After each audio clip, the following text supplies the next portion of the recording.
Shalom, salam sejahtera buat kita semua yang ada.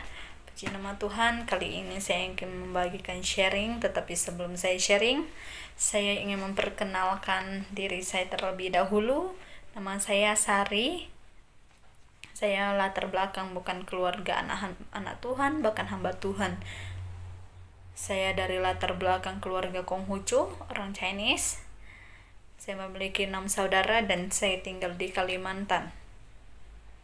Singkat cerita, saya ingin berbagi bagaimana Tuhan boleh memanggil saya, bagaimana saya boleh ada sampai saat ini, itu semua karena Tuhan dalam hidup saya. Ketika saya ingin meresponi panggilan Tuhan dalam kehidupan saya untuk menjadi anak Tuhan, banyak hal yang terjadi dalam kehidupan saya, banyak tantangan yang harus saya lalui. Saya mengenal Tuhan kelas 2 SMP. Bagaimana saat itu saya hanya ingin ikut-ikutan teman-teman, bagaimana saya sering nyantai sama teman-teman, nongkrong sama teman-teman. Saat itu teman-teman saya yang mengajak saya untuk pergi ke gereja untuk beribadah ikut pemuda. Saat itu saya hanya ikut-ikutan teman aja. Ya udah, daripada malas di rumah mendingan ikut teman. Selesai pergi dari gereja, saya mau pergi nongkrong sama teman-teman. Singkat cerita, hal yang tidak pernah saya alami sebelum saya pergi ke gereja, sukacita yang luar biasa ketika saya pergi ke gereja. Ada damai tersendiri di dalam hati saya yang saya rasakan ketika saya datang ke gereja, dan yang belum pernah saya dapatkan sebelumnya. Singkat cerita, saya datang pergi beribadah kepada Tuhan, datang ke gereja, datang setia, mulai setia datang, pergi beribadah. Di situ saya merasakan damai yang luar biasa yang belum pernah saya ketemui, damai ini yang belum pernah saya rasakan dahulu. Singkat cerita, saya ambil satu komitmen untuk menjadi anak Tuhan yang setia. Tapi ketika saya mengambil satu komitmen untuk menjadi anak Tuhan yang setia, banyak hal yang saya alami, banyak tantangan yang harus saya alami dalam meresponi panggilan Tuhan dalam kehidupan saya untuk menjadi jemaat Tuhan. Bagaimana saya sering diledekin sama keluarga saya adalah anak hamba Tuhan, saya adalah bukan anak mereka, kamu anak hamba Tuhan, ngapain kamu tinggal di sini? Ejekan demi ejekan datang dalam kehidupan saya, bilang, kamu anak pendeta, ngapain tinggal di sini? Kamu anak pendeta, udah tinggal di gereja aja, nggak usah tinggal di sini. Banyak hal-hal yang terjadi dalam kehidupan saya ketika saya meresponi panggilan Tuhan dalam hidup saya untuk menjadi jemaat Tuhan yang setia. Saya harus menyangkal diri saya harus bertahan dengan ejekan-ejekan yang ada. Bahkan saya pernah diusir dari rumah. Ya udah, kamu anak pendeta, jangan tinggal di sini, tinggal aja di gereja. Hal itu secara manusia sangat menyakitkan untuk pribadi saya, tapi ada sukacita tersendiri yang Tuhan taruh dalam hidup saya ketika saya mau datang setia kepada Tuhan. Saya mengambil satu komitmen untuk setia datang kepada Tuhan, melayani Tuhan. Singkat cerita, ketika saya mau meresponi panggilan Tuhan itu dalam hidup saya menjadi anak Tuhan yang setia, saya sempat mengalami banyak hal. Saya sempat dikucilkan, kayak tidak dianggap dalam rumah tersebut. Tapi luar biasa Tuhan dalam kehidupan saya. Tuhan kasih kekuatan, kemampuan. Secara manusia, kalau saya refleks ke belakang, saya tidak mampu untuk menghadapi itu, saya tidak sanggup untuk menghadapi itu, tapi Tuhan memberikan kekuatan tersendiri untuk saya untuk mampu menghadapi itu. Singkat cerita, saya merasakan panggilan Tuhan dalam kehidupan saya. Tuhan taruh dalam hidup saya itu kayak, Sari, kamu harus melayani Tuhan, kamu harus sekolah Alkitab, memperdalami tentang firman Tuhan, tentang Tuhan itu sendiri. Di situ saya merasakan dilema yang begitu luar biasa. Bagaimana saya tahu ketika saya mau menjadi anak Tuhan yang setia aja udah mengalami banyak tantangan yang harus saya lalui, apalagi meresponi panggilan Tuhan untuk menjadi hamba Tuhan full time. Saya sampai bernego sama Tuhan, Tuhan jangan panggil saya. Waktu itu saya belum mengerti, Tuhan jangan panggil saya, Tuhan panggil orang lain aja untuk menjadi hamba-Mu, untuk memberitakan kebenaran firman Tuhan yang ada. Jangan Sari, orang lain aja Tuhan, karena Tuhan lihat keluarga Sari mau jadi anak Tuhan aja udah puji Tuhan. Bagaimana Sari nanti menjadi hamba Tuhan untuk meresponi panggilan Tuhan. Pasti banyak hal yang harus Sari lakukan, lalui. Di situ Sari bernego sama Tuhan, tapi di situ Tuhan taruh, ayo Sari, kamu harus sekolah Alkitab, kamu harus sekolah Alkitab, kamu harus sekolah Alkitab. Singkat cerita, ya udah Tuhan, Sari merasa capek sendiri dengan kondisi keadaan seperti itu. Sari cuma katakan, ya udah Tuhan, terserah Tuhan. Kalau emang Tuhan mau merespon, mau panggil Sari sebagai hamba Tuhan, Tuhan mampukan, Tuhan kuatkan Sari. Singkat cerita, Sari selama tidur, Sari berdoa sebelum tidur Sari pasti berdoa, tapi Sari nggak bisa tidur, nggak ada sukacita, nggak ada damai, kayak tertampar dalam diri Sari. Kamu harus sekolah Alkitab, kamu harus sekolah, kamu harus sekolah, kamu harus sekolah. Sampai satu titik Sari capek sendiri lagi. Ya udah Tuhan, Sari mau sekolah Alkitab, terserah Tuhan, tapi Tuhan tolong Sari. Tuhan lihat keluarga Sari, gimana Tuhan? Gimana Sari harus sekolah? Tidak ada dukungan dari keluarga, tidak ada yang mensupport Sari. Tapi Sari bilang, terserah Tuhan, kalau emang ini panggilan Tuhan dalam hidup Sari, Tuhan kuatkan, Tuhan mampukan Sari.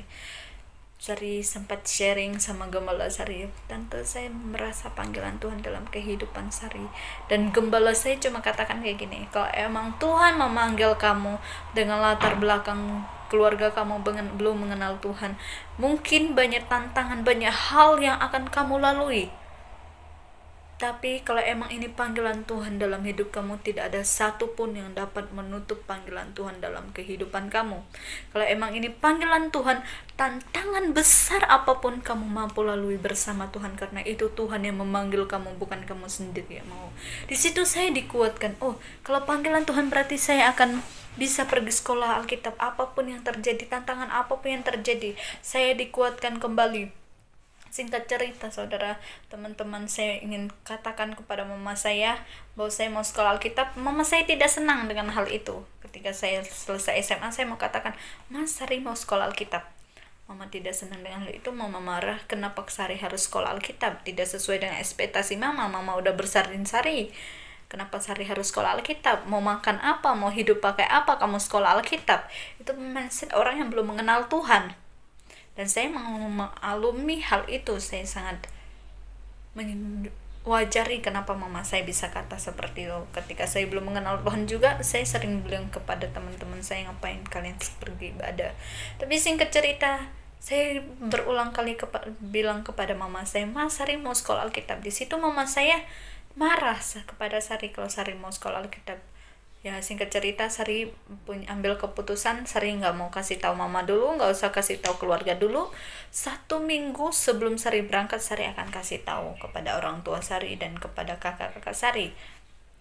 Tapi apa yang terjadi? Mama saya tahu dari orang lain, cici saya tahu dari orang lain. Singkat cerita, sebelum 1 minggu saya belum berangkat, 1 bulan sebelum saya berangkat kalau nggak salah. Di situ cici saya, mama saya mengetahui kalau saya mau sekolah Alkitab. Semua fasilitas saya diambil. Dan mama saya katakan, kalau kamu mau sekolah Alkitab, semua barang yang ada di rumah ini kamu jangan bawa. Apa yang ada pada kamu yang bukan punya kamu, yang bukan kamu beli, jangan bawa. Bahkan Cece sempat katakan, kenapa kamu sekolah Alkitab? Kami tidak menganggap kamu sebagai saudara kami lagi. Itu hal secara manusia sangat menyakitkan saudara. Tapi nggak tahu kenapa Tuhan kasih kemampuan sukacita tersendiri. Biarpun secara manusia saya menderita, secara manusia saya sakit mengalami seperti itu, tapi ada sukacita yang tidak bisa diungkapkan dengan kata-kata, damai di dalam hati saya.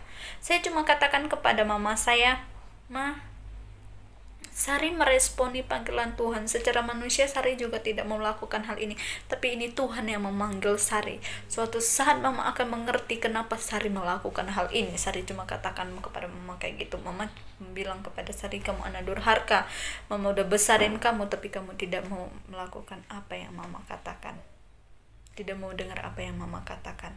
Secara manusia hati hancur ketika mendengar orang tua berbicara seperti itu. Dan kakak-kakak bilang, kamu bukan lagi saudara saya, kami tidak mau anggap kamu sebagai saudara lagi kalau kamu sekolah Alkitab. Secara manusia saya sedih. Saat itu saya cuma tersenyum Saya nggak menjauh kakak saya. Saya cuma tersenyum saja kepada kakak saya yang ada. Dan singkat cerita, kakak ipar saya sampai marah-marah kenapa saya meresponi panggilan Tuhan, sampai dia bentak-bentak, sampai marah-marah, hampir meja itu ditendang sama kakak ipar saya. Tapi di situ saya cuma dalam hati, Tuhan, saya mau meresponi panggilan Tuhan. Tuhan berikan Sari kekuatan. Di situ Sari tersenyum dan cuma bilang, tetap katakan kepada kakak ipar Sari, saya tetap mau meresponi panggilan Tuhan. Saya tetap mau sekolah Alkitab. Di situ dia tambah marah, teman-teman. Dia tambah marah, tambah kesal. Kenapa Sari tidak mau dengaran kepada mereka? Singkat cerita, saya mau pergi sekolah Alkitab. Tidak ada 1% pun dukungan dari keluarga. 500 rupiah secara finansial mereka tidak pernah memberi kepada Sari. Sari meresponi panggilan Tuhan dalam kehidupan Sari. Sari pergi sekolah Alkitab tanpa disupport oleh orang tua. Bahkan pada saat Sari mau berangkat dari Kalimantan ke Cianjur, mau berpisah sama orang tua, salaman sama orang tua pun tidak, lihat muka orang tua pun tidak, karena mereka terlalu kecewa kenapa Sari mau meresponi panggilan Tuhan dalam kehidupan Sari. Karena mereka punya ekspektasi yang lain. Sari menjadi seorang yang bisa membantu orang tua, yang taat kepada Tuhan, taat kepada orang tua, tetapi kenyataannya tidak untuk mereka. Dan Sari menyadari hal itu, bahwa Sari juga mengerti kenapa mereka sampai kecewa sama Sari, karena tidak mendengarkan apa yang mereka katakan. Tapi satu sisi Sari bilang, ini adalah panggilan Tuhan dalam hidup Sari. Yang menjalani adalah Sari. Singkat cerita, Sari sampai ke Cianjur. Selama 6 bulan Sari di Cianjur tidak pernah komunikasi dengan orang tua dan kakak-kakak yang ada. Sari tidak pernah dikirimin uang sama orang tua, tapi Sari bersyukur Tuhan terus pelihara hidup Sari. Ayat yang sering Sari pegang yaitu di dalam Mazmur. Bukan, ini ayat yang selalu saya pegang ketika saya mau meresponi panggilan Tuhan dalam hidup saya, dan ini sangat memberkati hidup saya. Mazmur 27 ayatnya yang ke-10. Sekalipun ayahku dan ibuku meninggalkan aku, namun Tuhan menyambut aku. Di sini dikatakan sekalipun ayah dan ibuku meninggalkan aku, karena ketika saya meresponi panggilan Tuhan, saya harus relakan, saya harus tinggalkan keluarga saya harus rela tinggalkan zona nyaman saya yang ada untuk meresponi panggilan Tuhan. Tetapi Tuhan tidak akan pernah membiarkan saya sendiri.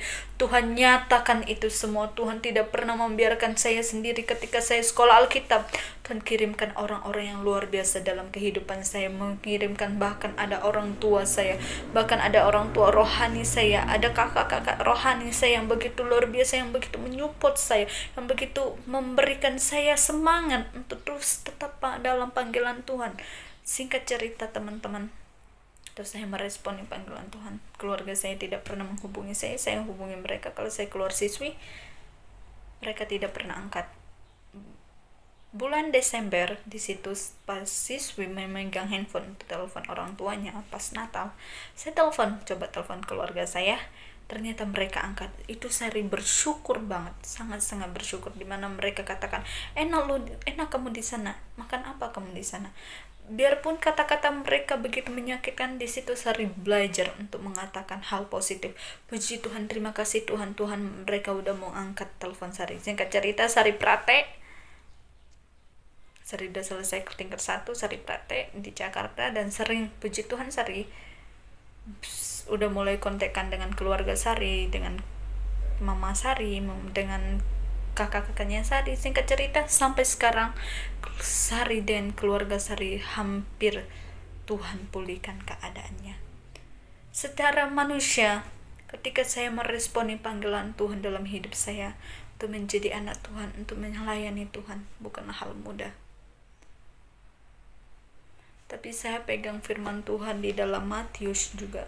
Di situ dikatakan syarat untuk mengikuti Yesus. Di situ dikatakan, lalu Yesus berkata kepada murid-muridnya, setiap orang yang mau mengikut aku, ia harus menyangkal dirinya, memikul salib dan mengikut aku. Di sini dikatakan setiap orang yang kita tidak akan lepas dari ini. Setiap orang yang mau ikut aku, dia harus menyangkal diri, harus memikul salib setiap hari dan mengikut Tuhan. Ketika kita mau mengikut Tuhan, bukan hanya berkat saja, bukan berbicara tentang berkat, tetapi berbicara tentang penguasaan diri, memikul salib yang ada. Ketika kita mau mengikuti Tuhan, meresponi panggilan Tuhan, jangan pernah takut teman-teman untuk meresponi panggilan Tuhan, untuk menjadi anak Tuhan yang setia. Jangan pernah takut, Tuhan akan pelihara hidupmu, Tuhan akan menolong hidupmu. Kalau teman-teman yang saat ini yang ingin menjadi anak Tuhan, yang dulu latar belakang keluarga bukan anak Tuhan, jangan pernah takut untuk menjadi anak Tuhan, karena Tuhan tidak pernah membiarkan kita sendiri. Tuhan akan pelihara hidup kita, Tuhan akan menolong hidup kita. Saya bukti pemeliharaan Tuhan dalam hidup saya. Saya tidak pernah ditinggalkan Tuhan. Saya ada sampai saat ini semua karena Tuhan, bukan karena kekuatan saya. Itu semua karena Tuhan dalam hidup saya. Terima kasih, ini yang saya bisa sharingkan, saya bagikan. Semoga ini boleh memberkati teman-teman semua yang ada. Terus semangat menjadi anak Tuhan yang setia. Tuhan Yesus memberkati.